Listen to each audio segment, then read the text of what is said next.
Hello guys, आपका स्वागत है आज की वीडियो के अंदर।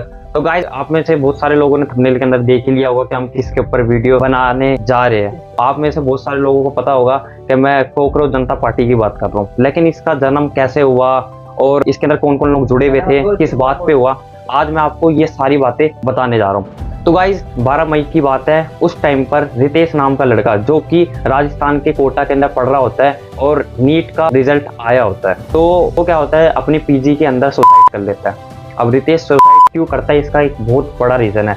रितेश के जो पिता थे नॉर्मल किसान थे, जिन्होंने 4 लाख रुपए कर्जा लिया था रितेश की पढ़ाई के लिए। रितेश मरने से पहले एक नोट लिख के जाता है और उसके अंदर वो बोलता है कि मैंने 18 घंटे पढ़ाई करी थी, दिन रात एक करा था, और उसके बाद भी ये पेपर लीक हो गया, जिस कारण मेरा पूरा फ्यूचर खत्म हो गया। ठीक है। फिर उसी के 2 दिन बाद 14 मई को एक लड़की होती है जो कि बिहार के पटना में, जिसका नाम होता है श्रिया कुमारी। श्रिया कुमारी जिस दिन सेंटर पे जारी होती है, उस दिन वो देखती है कि सेंटर के बाहर क्या पेपर बिक चुका है। ठीक है। और जैसे ही वो एग्जाम हॉल के अंदर घुसती है, तो जैसे वो पेपर देने बैठती है, तो क्वेश्चन पेपर को देखती है कि उसकी सील टूटी हुई होती है। वो इन्वेस्टिगेटर को बताती है इन सब चीज़ों के बारे में, तो वो उसे धमकी देता है और कहता है चुप रहो। जिस दिन उनका रिजल्ट आता है, उस दिन वो देखती है, जब वो मैच करती है तो कम से कम 150 नंबर का डिफरेंस होता है, जिसे देखकर भाई उसे पैनिक अटैक आ जाता है और वो वहीं ऑन द स्पॉट खत्म हो जाती है। और सबसे बड़ी बात ये होती है, 2026 मई के अंदर ऐसे 6 से ज़्यादा केस पुलिस स्टेशन के अंदर दर्ज हो जाते हैं। अब पूरा के पूरे नीट के जितने भी स्टूडेंट होते हैं वो सारे डिप्रेशन के अंदर चली जाते हैं। अब इस बीच के अंदर सभी बच्चे एक उम्मीद की किरण ढूंढते हैं, और भाई उम्मीद की किरण कौन है? हमारे देश की सरकार। कि ये इस चीज़ के ऊपर जरूर कोई ना कोई फैसला लेगी। लेकिन 15 मई को कुछ ऐसा होता है, क्या उधर से भी उन लोगों को कुछ भी रिस्पॉन्स नहीं आता, और बदले में कुछ ऐसी बात आती है सुनने में, जिसे वो सुनकर थोड़ा और ज्यादा डिप्रेशन में चले जाते हैं। Youngsters like cockroaches. They don't get any employment. They don't have any place in profession. Some of them become media. Some of them become social media. Some of them become RTI activists. Some of them become another activists, and they start attacking everyone. तो जिस दिन ये court के अंदर ये case चल रहा होता है, तो वहाँ के चीफ जस्टिस बच्चों को ये कहते हैं कि ये कॉकरोचेस है जो कि कभी भी कुछ नहीं कर सकते। ठीक है। इन्हीं सब चीज़ों को सुनने के बाद बच्चे और ज़्यादा डिप्रेशन के अंदर चले जाते हैं। फिर भाई इन्हीं सब के गुस्से को देख के एक लड़का होता है जो कि इंडिया का ही होता है, और वो हमारी कहानी का एक तरीके से हीरो भी कह सकते हैं, जिसका नाम है अभिजीत दीपके, जो कि फॉरेन के अंदर अपनी पढ़ाई कर रहे होते हैं। और उस टाइम पर भाई वो देखते हैं कि अगर इस यूथ के गुस्से को कोई डायरेक्शन नहीं दी, तो भाई ये पूरा का पूरा यूथ डिप्रेशन में चली जाएगा। ठीक है। उसी 16 मई को अभिजीत दीपके एक इंस्टाग्राम पे एक आईडी बनाते हैं, कॉकरोच जनता पार्टी, जिससे भाई रातों रात के अंदर बीजेपी से भी ज़्यादा फॉलोवर इससे जुड़ जाते हैं। ठीक है। और भाई लोग बाग अपनी सारी बातें यहाँ पर रखते हैं। ठीक है। और इससे इसकी फ्रेंड फॉलोइंग रातों रात में इतनी ज़्यादा बढ़ जाती है कि भाई इसकी 17 मई को इसके चर्चे होना भी शुरू हो जाते हैं, और बहुत सारे लोगों को पता भी लग जाता है। और इसी के 1 महीने बाद एक ऐसी घटना होने जा रही थी, जिसे सुनने के बाद तो भाई सभी के रोंगटे खड़े होने वाले थे। 20 जून को कॉकरोच जनता पार्टी अपना पहला टेंट लगाती है जंतर मंतर पर प्रोटेस्ट के लिए, जिसके अंदर बहुत सारे नीट के बच्चे है ना, और वहाँ की लोकल सोसाइटी के लोग भी जुड़ते हैं। ठीक है। शुरुआती दिन के अंदर तो इनका खाना पीना जो भी था वो गुरुद्वारे से आ रहा था। ठीक है। और सबसे बड़ी बात तो ये थी कि भाई जो लोग इन्हें संभाल रहे थे, तो इसके अंदर सौरभ दास, जो कि भाई मीडिया को और लीगल डॉक्यूमेंट्स को देख रहे थे और संभाल रहे थे। ठीक है।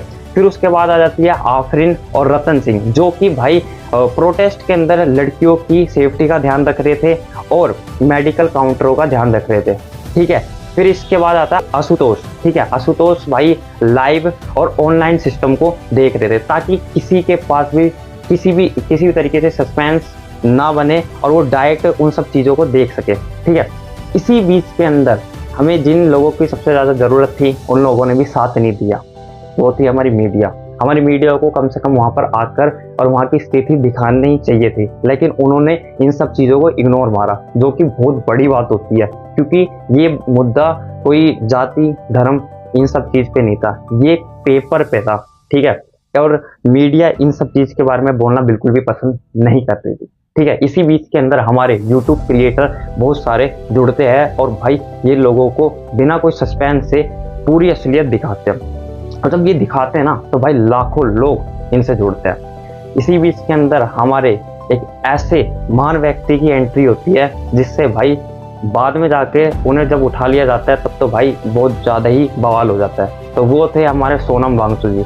अब सोनम वांगचुक जी भी जुड़ जाते हैं और जिस दिन वो आते हैं ना उस दिन वो ये चीज़ देखते हैं कि बच्चों के मुंह पे जो थकान थी, जो आंख में उम्मीद थी, उन सब चीज़ों को देखकर भाई वो हंगर स्ट्राइक पे बैठ सकते हैं। सबसे बड़ी बात तो ये थी कि भाई अब 28 जून को भाई सोनम वांगचुक जी की मैं आपको हेल्थ कंडीशन बताऊंगा, क्योंकि हेल्थ कंडीशन बताने का रीज़न ये है कि 18 जुलाई को इनकी इतनी सीरियस हालत हो जाती है कि भाई 19 जुलाई को तो सरकार इन्हें उठवा ही लेती है, वो भी अपने दबाव से। अब मैं बताता हूँ क्या था। तो 28 जून को भाई इनका वजन था 69, ठीक है, और इनका बीपी था नॉर्मल, ठीक है। अब 5 जुलाई को इनका वजन हो जाता है 64 और बीपी हो जाता है लो, ठीक है। अब 12 जुलाई को इनका वजन हो जाता है 61 और भाई अब तो इनको डॉक्टर भी कहने लग जाते हैं कि भाई ये हंगर स्ट्राइक छोड़ दो क्योंकि आपकी जान का खतरा बन रहा है, ठीक है। और सबसे बड़ी बात तो ये होती है कि भाई 18 जुलाई को तो इतनी ज़्यादा शरीर में वीकनेस आ जाती है कि डॉक्टर बोलते हैं कि अगर अब इन्होंने अपनी जिद नहीं छोड़ी तो भाई इनकी जान कभी भी जा सकती है ना। तो भाई इन्हीं सब के डर के मारे सरकार भी इन्हें 19 जुलाई को उठा लेती है, ठीक है। अब ये तो बात की बात है, लेकिन इससे पहले सरकार क्या करती है ये मैं आपको बताता हूँ। तो भाई गुरुद्वारे से प्रोटेस्ट के लिए खाना आ ही रहा था, पानी भी आ ही रहा था।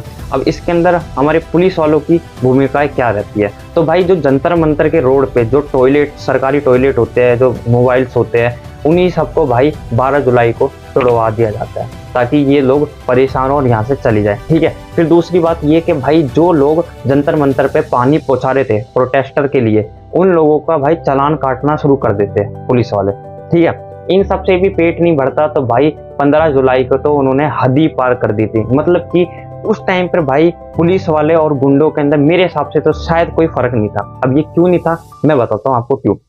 15 जुलाई को 2:30 बजे सब आराम से सो रहे थे, ठीक है, और स्टूडेंट ने किसी भी प्रकार का पंगा नहीं करा था, वो शांति से अपना प्रोटेस्ट कर रहे थे, ठीक है। तो 15 जुलाई के रात के 2:30 बजे पुलिस वाले आते हैं, ठीक है, और इन लोगों के ऊपर लाठीचार्ज करना शुरू कर देते हैं रात के अंदर ही।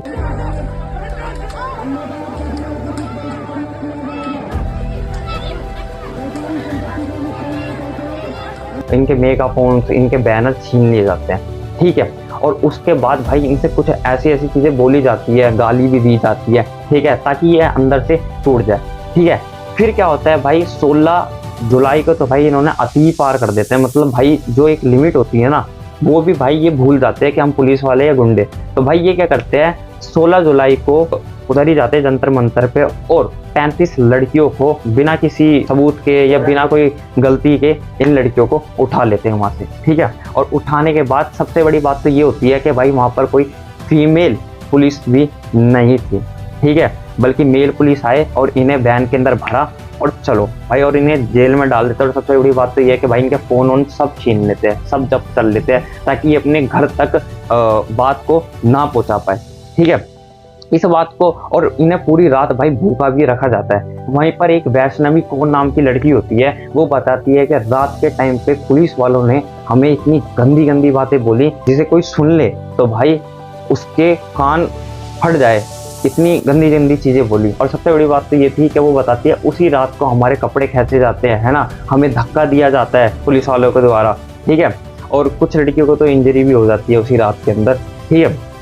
अब ये सब चीज़ें हो ही रही होती है, फिर भाई पुलिस वालों का यहाँ पर भी पेट नहीं भरता। और फिर उसके बाद भाई 19 जुलाई को ये सोनम वांगचुक जी को उठा लेते हैं ये सोच के कि भाई अब इसे उठा लेंगे तो ये प्रोटेस्ट ख़त्म हो जाएगा, लेकिन ये ख़त्म होने की जगह और ज़्यादा बढ़ जाता है।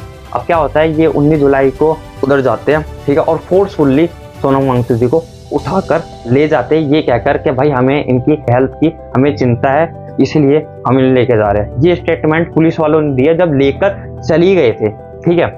अब ले गए भाई ये लोग। अब लेकिन क्या होता है भाई, इन सब चीज़ों को देखने के बाद जनता का गुस्सा एक पीक पॉइंट पे आ जाता है। और भाई 20 जुलाई को तो जंतर मंतर पे 8 बजे यूपी, बिहार, हरियाणा और राजस्थान से कम 15,000 बच्चे इकट्ठा हो जाते हैं। ठीक है, अब जैसे ही इकट्ठा होते हैं तो पुलिस वालों की भाई भूमिका तो इसके अंदर जरूर रहेगी, क्योंकि वो इस पूरी स्टोरी के अंदर भाई विलन का ही किरदार निभा रहे हैं। अब इसके अंदर क्या रहती है भाई, पहले तो वो आंसू गैस के गोले मंगवा लेते हैं, ठीक है, और फिर दूसरी बात भाई वो वाटर गन मंगवा लेते हैं, ठीक है, बैरिकेड्स लगा देते हैं। अब भाई इन सब चीजों को देखकर तो ऐसा लगता था जैसे हमारे देश के अंदर कोई आतंकवादी नहीं आ जाते, वैसे ये लोग ट्रीट कर रहे थे। अब मैं इन सब चीजों को सोचता हूँ कि भाई जितनी सरकार इन लोगों को रोकने के अंदर करती है, अगर उसकी आधी भी मेहनत ये हमारे देश के लिए कर लेना तो भाई हमारा देश कहाँ से कहाँ पहुंच जाए। ठीक है, अब क्या होता है भाई, इनके ऊपर आंसू गैस के गोले फेंके जाते हैं। मीडिया की लड़की होती है, उसके मतलब कान के पास आकर पड़ता है, ठीक है। एक लड़का होता है, उसके ऊपर भी गन चला दी जाती है, ठीक है, जिससे भाई उसके शरीर पे भी बहुत ज्यादा निशान पड़ जाते हैं। आपने राहुल गांधी जी को भी देखा होगा, उन्होंने उसको बगल में खड़ा करके और स्टेटमेंट दिलवाई थी सभी के सामने, ठीक है। तो भाई 20 जुलाई को ये लाठीचार्ज भी करते हैं, बढ़िया तरीके से मारते भी है बच्चों को, बहुत सारे बच्चे घायल भी हो जाते हैं, ठीक है। लेकिन बच्चे यहाँ पर हार नहीं मानते, क्योंकि 20 जुलाई को तो फिर मामला और ज्यादा बढ़ जाता है भाई, और फिर भीड़ कंट्रोल में नहीं आती, फिर तो भीड़ बढ़ती ही जाती है, ठीक है। तो फिर उसके बाद क्या होता है, सरकार अब धीरे धीरे डरना शुरू हो जाती है, और फिर उसके बाद भाई 23 जुलाई को ये सोनम वांगचुक जी के पास जाती है समझौता के लिए। तो सोनम वांगचुक जी के पास जैसे ही जाती है तो सोनम वांगचुक जी भाई वहां पर पहले 3 शर्तें रखते हैं। पहली शर्त ये कि भाई नीट के पेपर के अंदर सीबीआई की कड़ी से कड़ी जांच होगी, ठीक है, और किसी भी बच्चे पे एफआईआर दर्ज ना हो, ठीक है। और दूसरी बात ये धर्मेंद्र प्रधान का इस्तीफा, क्योंकि भाई इतना बड़ी चीज हो गई थी, और हमारे देश के अंदर जो हमारे एजुकेशन मिनिस्टर है वो भी झूठ कह रहे थे, तो झूठ का जो बच्चों का मैन गुस्सा था वो तो भाई धर्मेंद्र प्रधान के ऊपर ही था, ठीक है। फिर उसके बाद क्या होता है, ये तीनों शर्तें मान लेते हैं। अब जैसे ये तीनों शर्तें मानते हैं तो भाई सोनम वांगचुक जी एप्पल का जो स्पीकर और वहीं पर आंदोलन को तो नहीं लेकिन अपनी हंगर स्ट्राइक को खत्म कर देते हैं। अब जैसे वो खत्म करते तो वहां पर अभिजीत दीप्ते भी बैठे रहते हैं, उन्होंने भी वहां पर ये हंगर स्ट्राइक तोड़ दी होती है, ठीक है। अब क्या होता है, आ जाती है 25 जुलाई, हमारी फाइनल डेट धर्मेंद्र प्रधान का इस्तीफे का। भाई 2:30 बजे धर्मेंद्र प्रधान अपना इस्तीफा दे देते हैं। I am resigning from my post as education minister. It is for personal reasons. I thank everyone for the opportunity. और बहुत ज्यादा खुशी का माहौल बन जाता है, ठीक है, बहुत ज्यादा बच्चे खुश भी होते हैं, और इसी चीज से भाई बहुत ही बच्चों के मुंह पे संतुष्टि भी आ जाती है, ठीक है। जो घायल होते हैं वो बच्चे भी भाई एक तरीके से संतुष्ट हो जाते हैं, ठीक है। लेकिन ये तो थी प्रोटेस्ट के अंदर किन किन लोगों ने क्या क्या भूमिका भी निभाई, लेकिन भाई इसके अंदर सबसे बड़ी भूमिका कुछ लोगों ने भी निभाई थी, जैसे कि राहुल गांधी, जैसे कि केजरीवाल। भाई ये भी इन प्रोटेस्टों के अंदर इतना ही परेशान हो रखे थे जितना ये बच्चे परेशान हो रखे थे, ठीक है। केजरीवाल जी तो थानों के अंदर जा जाके, इस पुलिस स्टेशन के अंदर जा जाके और हर एक बच्चे की जमानत करवा रहे थे, ठीक है। और राहुल गांधी जी भाई संसद के अंदर मुद्दा उठा रहे थे, और सबसे बड़ी बात तो ये होती है कि भाई राहुल गांधी जी जब संसद के अंदर इसके ऊपर कोई भी डिस्कशन नहीं होता तो उसके बाद भाई वो सीएम आवाज, जो कि प्रधानमंत्री के घर के आगे भाई ये आंदोलन करना शुरू कर देते हैं। और सबसे बड़ी बात तो ये होती है कि भाई मेरी आंख में भी आंसू आ गए थे जब भाई पुलिस वालों ने इनको इस तरीके से घसीटा जैसे कि ये कोई नॉर्मल आदमी हो, ठीक है, और भाई उन्हें भी घसीट के रोड पर, और फिर उसके बाद भाई उन्हें भी वैन के अंदर डाल दिया गया, ठीक है। लेकिन ऐसा नहीं कहते कि भाई हमारी दिल्ली के अंदर ही उन्हें सहयोग कर रहा था, बहुत सारे स्टेट के अंदर भी होने लग गया था, बिहार के अंदर भी होने लग गया था। बिहार का सबसे फनी था क्योंकि भाई उसके अंदर क्या था, वाटर गन जैसे ही उनके ऊपर चलाई गई वैसे भाई वो लोग तो नहाने लग गए, उसमें नाचने लग गए, और वो पुलिस वालों के पास जा जाकर ये चीज भी कहने लग गए आंसू गैस की सुविधा नहीं है क्या, ठीक है। तो उन्होंने तो भाई एक तरीके से मजे भी करे, और भाई सबसे बड़ी बात तो ये थी कि जो बैरिकेड लगाए थे वो बैरिकेड भी भाई उखाड़ के लेके जा रहे थे। इसके अंदर मेरे को सबसे अच्छी बात तो ये लगी कि भाई जो प्रोटेस्ट के अंदर जैन जी बच्चों ने जो भाई अपनी पावर दिखाई, ठीक है, आगे आकर अपनी आवाज उठाई, क्योंकि भाई इसके अंदर सबसे चौंकाने वाली बात तो ये थी कि भाई इसके अंदर 11-11, 12-12 साल के, 15-15 साल की लड़कियां, भाई ये सब भी थी। पुलिस वालों ने इन पे भी रहम नहीं करा डंडे मारने के मामले में। तो ये वीडियो होती है यहीं पर खत्म, और आप में से किस किस को वीडियो अच्छी लगी वो वीडियो को लाइक करना, सब्सक्राइब करना, कमेंट करना, और भाई मेरे को बता दिया करो कि मेरी वीडियो में क्या कमी हो जाती है ताकि मैं बाद में जाकर इसे सुधार सकूं। नमस्कार, बाय बाय।